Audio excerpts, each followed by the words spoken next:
নমস্কার বন্ধুরা, প্রিয় কিচেনে তোমাদের আরও একবার সকলকে স্বাগত।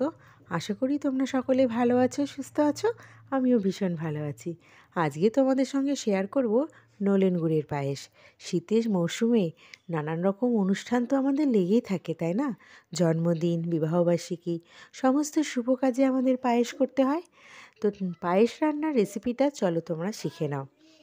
নলেন গুড়ের পায়েস কিন্তু এতটা আঠালো হয়েছে যে মুখে লেগে থাকার মতো। বাড়ির প্রত্যেকেই কিন্তু বলেছে অসাধারণ পায়েস হয়েছে। মিষ্টিটাও কিন্তু একদম পারফেক্টলি হয়েছে। তো চলো রেসিপিটা শুরু করা যাক। আমি এখানে 1 কেজি দুধের পায়েস করব। আমুলের দুধ নিয়েছি, একদম মোটা দুধ, এবং পায়েস করতে কিন্তু দুর্দান্ত লাগে এবং স্বাদটাও কিন্তু খুব সুন্দর পড়ে। 1 কেজি দুধের পায়েস এখানে আজকে আমি করছি। আমি পায়েসটা হাঁড়িতে রান্না করছি। তো আমি দুধটাকে একটু জাল দিয়ে নেব। পায়েস রান্না করার আগে কিন্তু দুধটা জাল দিয়ে নিতে হয় একটু ভালো করে।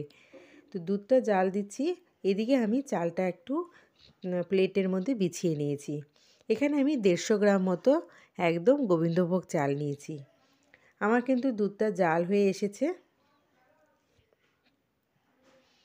মাঝের মধ্যে একটু নাড়াচাড়া করতে হবে, তা না হলে কিন্তু দুধের তলাটা যদি ধরে যায় সেই পায়েস কিন্তু আর খাওয়া যাবে না, পুরোটাই ফেলে দিতে হবে। তো দেখো দুধটা কিন্তু ফুটে উঠেছে। আমি চালটা একবার ধুয়েই কিন্তু আমি দিয়ে দিলাম।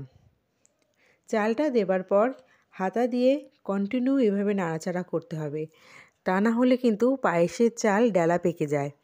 দুধের মধ্যে ডেলা পেকে গেলে কিন্তু খুব মুশকিল সেই চাল ছাড়ানো। তো সেই কারণে কিন্তু কিছুক্ষণ অন্তর অন্তর এইভাবে আমাদের নাড়তে হবে।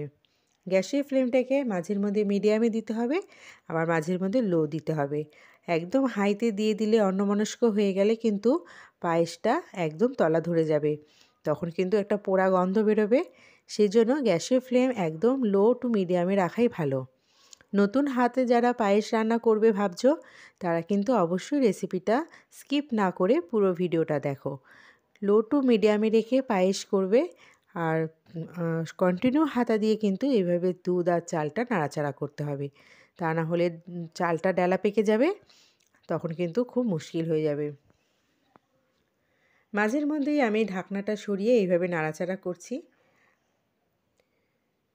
পায়েসের চালটা কিন্তু যতটা পারা যায় আগে সিদ্ধ হয়ে যাওয়াই ভালো, তা না হলে কিন্তু মিষ্টি যোগ করার পর, মানে মিষ্টি অ্যাড হয়ে যাবার পর, তখন কিন্তু পায়েসের চাল আর সেদ্ধ হওয়ার সম্ভাবনা একদমই থাকে না। তো সেই পায়েস খেতেও কিন্তু ভালো লাগে না। তো আমি তোমাদের দেখিয়ে দিয়েছি যে পায়েসের চালটা কিন্তু আরও একটু সেদ্ধ হবে।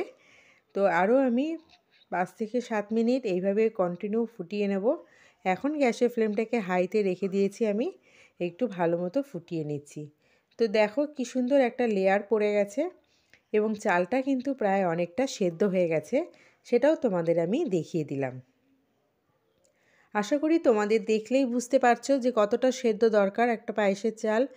মিষ্টি যোগ করার আগে কিন্তু ম্যাক্সিমাম সেদ্ধ করে নেওয়াই ভালো। তো আমি এখন তোমাদেরকে আরেকটু ভালোভাবে দেখাবার জন্য একটু হাতে টিপে বুঝিয়ে দিচ্ছি যে চালটা আমার কতটা সেদ্ধ হয়েছে বা কতটা হওয়া আর বাকি আছে।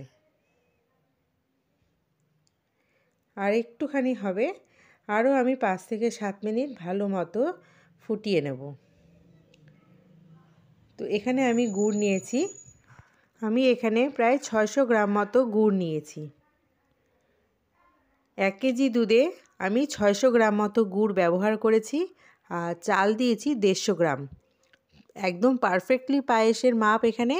আর মিষ্টিটাও কিন্তু একদম পারফেক্টলি হয়েছে, একদম বেশি ক্যাটক্যাটে মিষ্টি হয়নি, আর একদম মিষ্টি মানে হয়নি যে সেরকম না, একদম পারফেক্ট বলতে যেটা বোঝায় সেটা।